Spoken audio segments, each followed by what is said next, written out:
تفسیر ابن کثیر کا اردو ترجمہ کس کا لکھا ہوا پڑھنا چاہیے جو کہ صحیح اور مستند ہے؟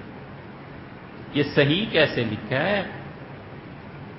تم نہ صحیح اور صحیح، اس میں اور سواد والے صحیح میں فرق ہوتا ہے. یہ اردو کیوں نہیں ٹھیک لکھتے؟ اس کا کوئی والی وارث نہیں، اردو کا کوئی ماں باپ نہیں ہے. دیکھیے سوال جو ہے نا، ابن کثیر کا اردو ترجمہ ہم نے تو آج تک نہیں دیکھا کہ کسی عربی کتاب کا صحیح اردو ترجمہ ہوا ہو. وہ الفاظ ہی نہیں جانتا. یہ ترجمے جو ہیں نا، یہ بالکل اسی طرح ہے جیسے دادا کا جسم پھیل جائے. دادا موٹے ہو جاتے ہیں نا، بہت جگہ پہ ہوتا ہے. تو اب وہ پوتے کو بلاتا ہے، اور پوتا کتنا ہے؟ وہ 6 سال کا 7 سال کا. کہتا ہے بیٹے میری کمر کھجلاؤ. تو وہ شام تک اور صبح تک نہ بیٹے کو کمر میں جگہ ملتی ہے اور نہ ان کی تسلی ہوتی. ذرا سا اوپر ذرا سا نیچے، نہیں بیٹے ادھر نہیں ادھر. آخر تنگ آ کے کہتا ہے جا بیٹے میں اپنا کوئی بندوبست کرنے. ترجمے ایسے ہی ہوتے ہیں. کئی جگہ تراجم دیکھے اور بالکل معاذ اللہ استغفر اللہ کفریہ جملے آ جاتے ہیں، پتہ ہی نہیں ہوتا. آپ رئیس احمد جعفری ندوی کا ترجمہ اٹھائیں اور زاد المعاد ابن قیم رحمۃ اللہ علیہ کی 2-4 مقامات دیکھیں. جب اردو کی یہ چیز دیکھی تو حیران رہ گئے کہ یہ کیا. تو جعفری ندوی صاحب ادارہ ثقافت اسلامیہ میں ہوتے تھے. تو ہم نے ان کے کولیگز سے پوچھا کہ جعفری صاحب کیا ترجمہ کرتے ہیں؟ ان کا کیا جعفری ترجمہ کرتے تھے جیسے ہم کرتے تھے. میں نے کہا آپ لوگوں کا کیا اصول ہے؟ کہنے لگے اصول یہ ہے کہ جو اتنا پاک نیک متقی مولوی نہیں نا تم جیسا، طنز کیا نا، صبح آتے ہیں سگریٹ کی ڈبیا رکھتے ہیں اور قسم ہے جو شام سے پہلے ڈبی ختم نہ کرتے، اور سوٹا لگاتے ہیں. ہاں بھائی ابن کثیر نے کیا لکھا ہے، پورا صفحہ پڑھ لیا اور اپنے لفظوں میں لکھ دیا کہ ابن کثیر نے یہ لکھا. کیونکہ اردو بازار لاہور میں ٹھیکہ ہوا ہوتا ہے کہ اس کتاب کا ترجمہ کر دیں اتنے پیسے لے لیں، تو ترجمہ کر کے اور بھیج دیتے. یہ حالت ہے ان تراجم. اس لیے ترجمہ اور زبان کوئی بھی ہو ہمیشہ ٹھیٹھ زبان ہونی چاہیے، ہمیشہ خالص زبان. عربی کے کتنے محاورے ہیں، ان کا اردو میں ترجمہ کیسے کرنا ہے؟ تو اردو کا بھی تو محاورہ آنا چاہیے نا.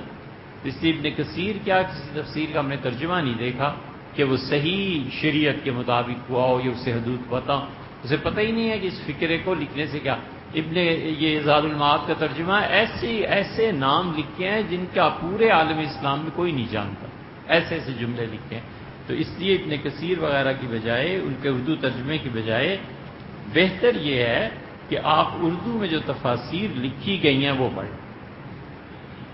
اردو کی تفاسیر میں عبدالحی صاحب فاروقی، وہ سوال بھی آیا ہے، اس کے جواب انشاءاللہ کسی وقت دیں گے کہ درس قرآن کن لوگوں نے، پوری ایک کمیٹی بن گئی تھی. اس کمیٹی نے بڑا کام کیا، اللہ تعالیٰ ان کو جنت میں اور اچھی جگہ دے. انہوں نے طے کیا کہ ہم قرآن کا وہ ترجمہ اور تفسیر کریں گے کہ کسی فرقے پہ زد نہ پڑے. کفر اور اسلام، بس اسلام کی جو ذیلی فرقے ہیں ہم کسی کا نام لے کے اس پہ تنقید نہیں کریں گے، البتہ اس کی گمراہی لکھ دیں گے کہ اگر کسی کا یہ ہے تو یہ گمراہی. یہ لاہور سے چھپتا تھا. آسٹریلیا مسجد ہے بالکل لاہور ریلوے کے ساتھ. یہ مسجد کسی زمانے میں علامہ اقبال، سید انور شاہ صاحب کشمیری رحمۃ اللہ علیہ وغیرہ وغیرہ بڑے حضرات کا مرکز تھا. تو وہاں سے درس قرآن چھپتا تھا، اب بھی شاید چھپتا ہی ہے. وہ پڑھنی چاہیے. اردو میں اگر آپ کو قرآن پاک کا کوئی ترجمہ تشریح پڑھنی ہے تو شیخ الہند رحمۃ اللہ کا ترجمہ ہے جس پہ اسماء شبیر احمد صاحب عثمانی رحمۃ اللہ علیہ نے حواشی لکھے، وہ حاشیے پڑھنے چاہیے. قرآن کریم کے سمجھنے میں ٹھیک اس سے مدد ملتی ہے کہ یہ کیا چیز ہے. اور علمی سطح اگر بلند ہو تو پھر اس کے علاوہ بھی اردو میں تفاسیر ہے، انہیں دیکھنا چاہیے. اسی طرح مولانا احمد سعید صاحب دہلوی صوبان الہند،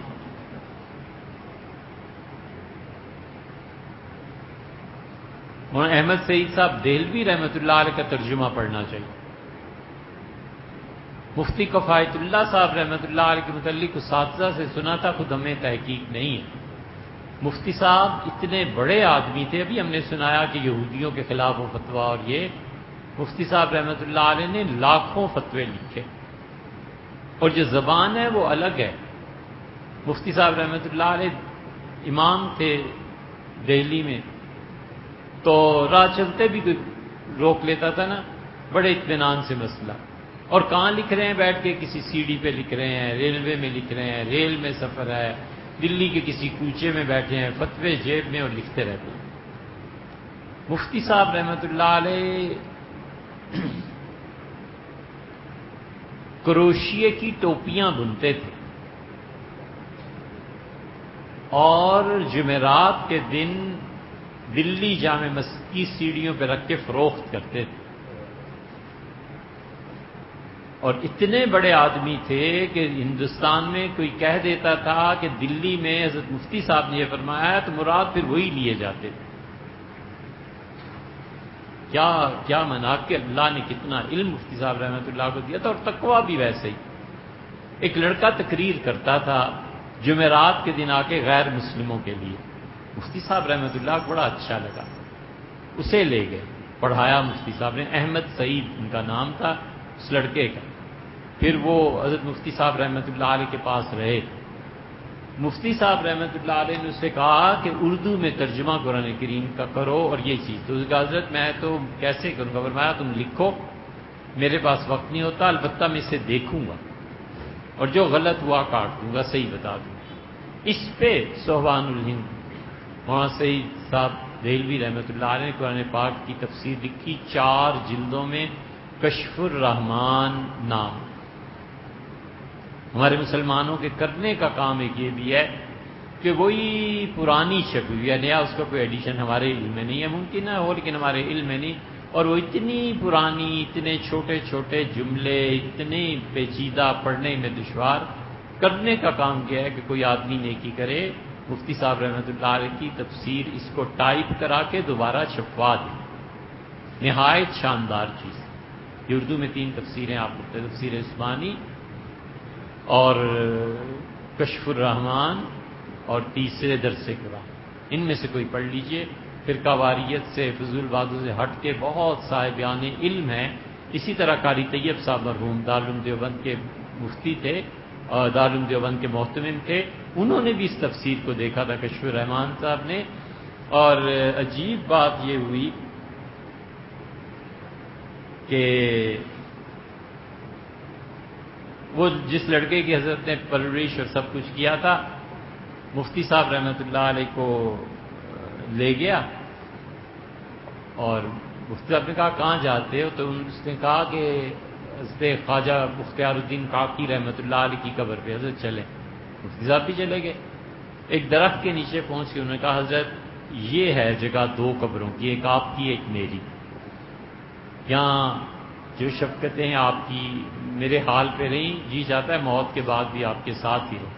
مفتی صاحب ہنسے، فرمایا ٹھیک ہے، تو اس سے پتھر رکھ دیے، بعد میں جا کے جگہ مخصوص کر لی اپنی اور مفتی صاحب رحمۃ اللہ علیہ۔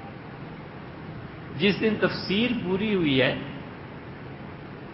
جشن گویا ہوا، سب خوش تھے، کھانا وانا کھلایا، اور احمد سعید صاحب دہلوی رحمۃ اللہ علیہ لیٹ کے سب لوگ سو گئے کہ اٹھ کے بھی ظہر پڑھتے ہیں، تو ظہر کی نماز میں سب اٹھ گئے، وہی آدمی نہیں اٹھا اور اسی جگہ دفن کیا گیا۔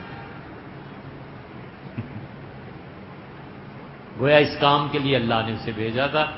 مفتی صاحب رحمۃ اللہ علیہ کی قبر بھی وہیں غالباً ساتھ